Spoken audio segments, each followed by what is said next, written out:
Hallelujah. मुझे सुनने वाले हर एक को जल्द आने वाले यीशु मसीह के नाम में आप सभी को प्रेम भरा सलाम। मैं आशा करता हूँ आप सभी दिन प्रतिदिन लगातार यीशु मसीह में बढ़ते जा रहे हैं। तो आइए मेरे प्रियो, आज के वचन की ओर हम आगे बढ़ेंगे और आज का हमारा मनन का विषय इस प्रकार से है कि रूत ने जीवते परमेश्वर को चुन लिया। रूत ने जीवते परमेश्वर को चुन लिया। मेरे प्रियो, जैसा कि आप सभी को मालूम है कि नओमी को मोआब देश से अलग कर दिया गया था या फिर उस देश से निकाल दिया गया था।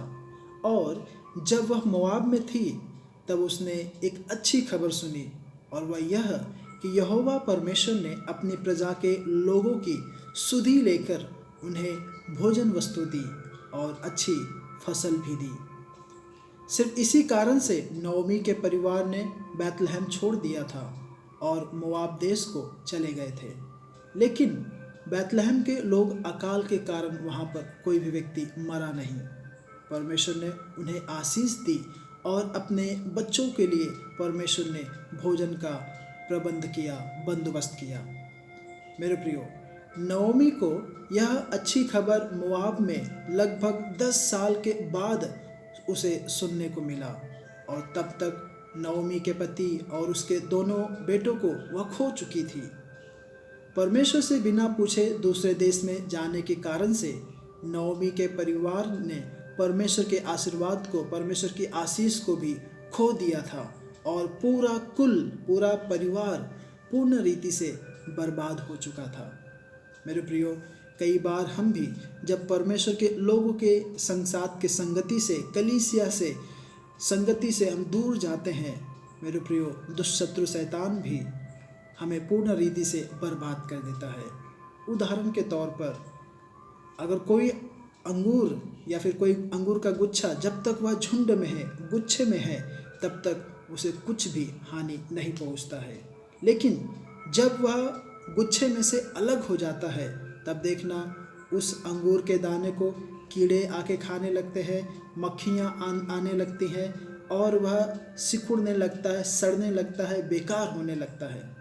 तो इसी रीति से यहाँ पर भी हम देखते हैं कि नओमी और उसका पूरा परिवार एक दूसरे देश में, अन्य जाति के देश में गए, और वहाँ पर उन्हें काफ़ी हानि उठानी पड़ी।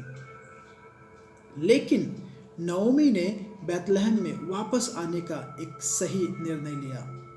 मेरे प्रियो, आप यीशु मसीह से कितने भी दूर चले गए हों, लेकिन जब आपको यह पता चलता है कि अब मैं यीशु मसीह से काफ़ी दूर चला गया हूँ, तो मेरे प्रियो, जब यह आपको अनुभव हो, आप तुरंत वापस मुड़ जाएं।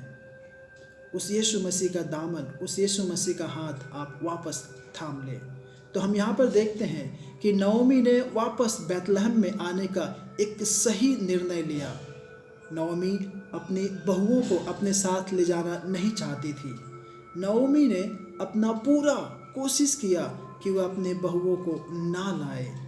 जैसा कि आप सभी को मालूम है कि 2 बहुओं में से एक ओरपा ने, जो उसकी सास नओमी को उसे चूमा, उसे गले लगी और वापस अपनी सास के कहने के अनुसार वो अपने देश वापस चली गई। लेकिन जो उसकी दूसरी बहू थी रूत ने नओमी को नहीं छोड़ा, और रूत ने उस नओमी के साथ रही, उसके ही साथ जाने का मन बनाया। तो मेरे प्रियो, अभी हम देखेंगे कि रूत जो एक मोआबी लड़की थी, वह किस प्रकार से अपना विश्वास परमेश्वर के प्रति दिखाई या फिर उसकी सास के प्रति दिखाई। तो हम यहाँ पर देखते हैं, रूत ने सच्चे जीवित परमेश्वर के प्रति उसके विश्वास को बहुत ही अटूट रीति से रखा, या फिर मैं दूसरे शब्दों में कहूँ, सच्चे जीवित परमेश्वर के प्रति रूत के विश्वास को मापा नहीं जा सकता। रूत ने नओमी से दृढ़ता से कहा, मैं तुम्हें नहीं छोड़ूंगी। रूत ने कबूल किया कि नओमी का परमेश्वर उसका परमेश्वर होगा। और इतना भी नहीं, चौथी बात हम देखते हैं, रूत ने यह भी स्वीकार किया कि नओमी के लोग उसके लोग होंगे। और आखिरी बात, रूत ने पूरी तरह से अपने जीवन को जीवित परमेश्वर के हाथों में समर्पित किया, सौंप दिया। मेरे प्रियो, कई बार हम ये सारी बातें नहीं करते हैं। हम अपना संपूर्ण जीवन या फिर हर एक बातें उस परमेश्वर के हाथों में नहीं समर्पित करते हैं, नहीं सौंपते हैं। हम सिर्फ अपनी ही बातों को लिए रहते हैं। तो मेरे प्रियो, जब रूत ने एक कदम परमेश्वर की ओर आगे बढ़ाया तो परमेश्वर ने उसके हृदय को देखते हुए, है ना, उसके हृदय को देखते हुए परमेश्वर ने रूत को आशीषें दी। तो आइए हम देखेंगे कि परमेश्वर ने रूत को किस प्रकार की आशीषें दी। मेरे प्रियो, परमेश्वर ने रूत को अपने परिवार में शामिल होने के लिए आशीष दी। आप सभी को मालूम है, रूत एक अन्य जाति थी। जैसा कि जो कोई यीशु मसीह में है, आप सभी जन पहले उस दलदल के कीचड़ में दबे हुए थे, फंसे हुए थे, दुष्ट शत्रु के अधीन में थे। लेकिन जब आपने यीशु मसीह को जाना, पहचाना, आप यीशु मसीह के संतान बन जाते हैं। और जब आप यीशु मसीह की आज्ञाओं को आप मानना चालू करते हैं, उसकी बातों को अपने जीवन के द्वारा प्रकट करना चालू करते हैं, आप परमेश्वर के संतान, परमेश्वर के पुत्र, परमेश्वर के बेटा बेटी बन जाते हैं। तो इसी प्रकार से परमेश्वर ने रूत को आशीष दी कि अपने परिवार में शामिल होने के लिए, परमेश्वर के परिवार में शामिल होने के लिए। दूसरी बात, परमेश्वर ने उसे अनुग्रह दिया कि वह बोआज की पत्नी बने। और तीसरी बात, परमेश्वर ने रूत को प्रभु यीशु मसीह के वंशावली में अपना नाम जोड़ने का विशेष करके सौभाग्य दिया। मेरे प्रियो, आप सोचिए कि एक अन्य जाति से, एक दूसरे जगह से आई हुई लड़की को परमेश्वर ने ऐसा एक मौका दिया कि वह परमेश्वर यीशु मसीह के वंशावली में से, जीनियोलॉजी में से उसका नाम भी रहे। यह बहुत ही सौभाग्य की बात है। इतना भी नहीं, परमेश्वर के लिए ऐसे कदमों को उठाने के कारण या फिर उठाने के लिए परमेश्वर ने रूत के नाम से उसका किताब ही लिख दिया, या फिर रूत के नाम का किताब कर दिया। परमेश्वर ने एक मोआबी लड़की को एक महत्वपूर्ण स्थान दिया, जिसके द्वारा इज़राइल का इतिहास बनाया जा सके।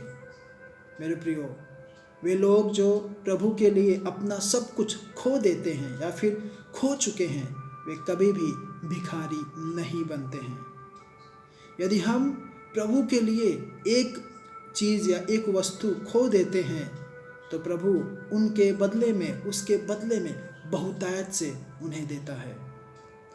तो आइए मेरे प्रियो, हम देखेंगे कि रूत ने क्या खोया और उसके बदले में क्या पाया। हम यहाँ पे देखते हैं कि रूत ने उस यहोवा परमेश्वर को अपनाने से पहले और आने के बाद क्या क्या उसके जीवन में घटित हो गई। हम देखेंगे रूत ने क्या खोया। रूत ने अपने पति को खो दिया, अपने लोगों को खो दिया, अपने परिवार को खो दिया, अपने जगह को खो दिया, अपने पुराने इष्ट देवी देवताओं को खो दिया, कुल को खो दिया, उसकी परंपराओं को खो दिया।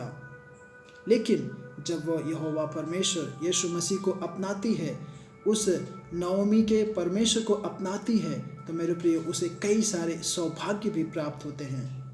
हम देखते हैं रूत ने अपने ही लोगों को खो दिया तो परमेश्वर के लोगों के साथ होने का उसे सौभाग्य प्राप्त हुआ। मेरे प्रियो, अपना ही परिवार जब रूत ने खो दिया तो एक नया धन्य परिवार में उसे शामिल होने के लिए परमेश्वर ने उसे सौभाग्य दिया। रूत ने जब अपने खुद की जगह को खो दिया, खुद की ज़मीन को खो दिया, तो परमेश्वर ने एक नया स्थान प्राप्त करने के लिए रूत को मदद किया। रूत ने जब उसके पति को खो दिया, परमेश्वर ने मनुष्य के रूप में भयभीत या फिर परमेश्वर का भय मानने वाला एक व्यक्ति के साथ उसका पति होने के लिए परमेश्वर ने मदद किया। कहने का मतलब ये है कि मनुष्य के रूप में भयभीत एक परमेश्वर को पति के रूप में उसने प्राप्त किया।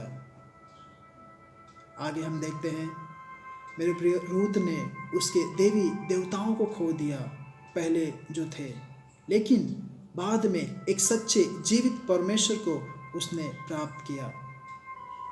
आगे रूत ने उसकी परंपराओं को, उसकी चाल चलन को, उसकी हर एक बातों को सब उसे छोड़ना पड़ा, लेकिन एक नए परंपरा को रूत ने प्राप्त किया, नई बातों को रूत ने प्राप्त किया। मेरे प्रियो, हम भी जब यीशु मसीह में आए, हम भी जब विश्वास किए, तो मेरे प्रियो हम भी हमारा पुराना व्यक्तित्व, पुराना मनुष्य तत्व को हम में से हर एक लोगों ने खोया। और जब आप यीशु मसीह को अपनाते हैं तब आप एक नई सृष्टि हो जाते हैं। तो मेरे प्रियो, अपने जीवन की हर एक परिस्थिति में परमेश्वर पर भरोसा रखें। जब आप बीमार हो उस परिस्थिति में भी परमेश्वर में भरोसा रखें। जब आप अपना सबसे अच्छा जब खो देते हैं, सबसे उत्तम आप खो देते हैं, उस परिस्थिति में भी, उस माहौल में भी आप परमेश्वर पर भरोसा रखें। जब आपके जीवन के अंदर आर्थिक बातों का संकट चल रहा हो, आर्थिक धन की समस्याएं चल रही हो, उस वक्त भी परमेश्वर पर भरोसा रखें। जब आप अपनी शांति खो देते हैं, मेरे प्रियो, वह परमेश्वर जो शांति का भंडार है उसके पास आएं, उस पर निर्भर हो जाएं। जब आप अपनी परीक्षा में असफल होते हैं, मेरे प्रियो, परमेश्वर पर आश्रित हो जाएं, परमेश्वर पर निर्भर हो जाएं। जब आप निराशा में डूब जाते हैं, जब आप हताश हो जाते हैं, मेरे प्रियो, उस अवस्था में भी परमेश्वर पर आप भरोसा रखें। जब सभी लोग, हर एक चीज़ें आपके खिलाफ हो जाए, आपके विरोध हो जाएं, मेरे प्रियो, उस परिस्थिति में भी आप परमेश्वर पर भरोसा रखें। जब आप मुश्किलों का सामना करते हो, उस परिस्थिति में भी, उस माहौल में भी आप परमेश्वर पर भरोसा रखें। मेरे प्रियो, क्या आप अपने जीवन के हर चीज़ों के लिए परमेश्वर को धन्यवाद देते हैं जो आपके जीवन में घटित होती हैं? क्या आप आपके जीवन के हर एक बातों के लिए उस परमेश्वर पर निर्भर हैं? अगर नहीं तो होने पाए हर एक चीज़ों के लिए उस परमेश्वर पर निर्भर रहें। क्यों? क्योंकि उस परमेश्वर को हमारा ख्याल है, वह परमेश्वर हमारी चिंता करता है।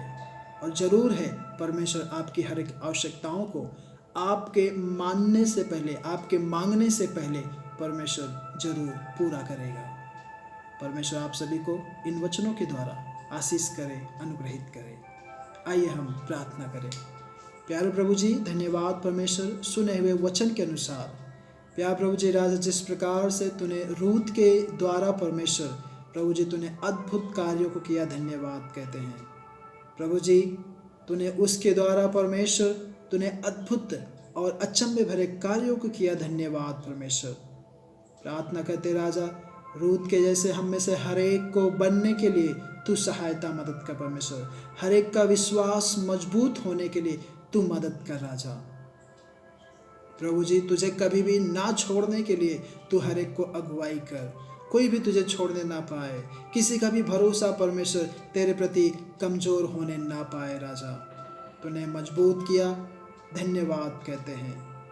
सुने हुए वचन के अनुसार हर एक को तू अनुग्रहित कर परमेश्वर, आशीषित कर राजा। तेरे नाम की महिमा होने पाए हर एक के जीवन से परमेश्वर। प्रभु जी, तूने हमारी प्रार्थना विनती सुना, धन्यवाद। यह प्रार्थना यीशु के नाम से मांगता हूँ, आमेन, आमेन। मेरे प्रियो, प्रभु आप सभी को आशीष करे, अनुग्रहित करे। जय मसीह की।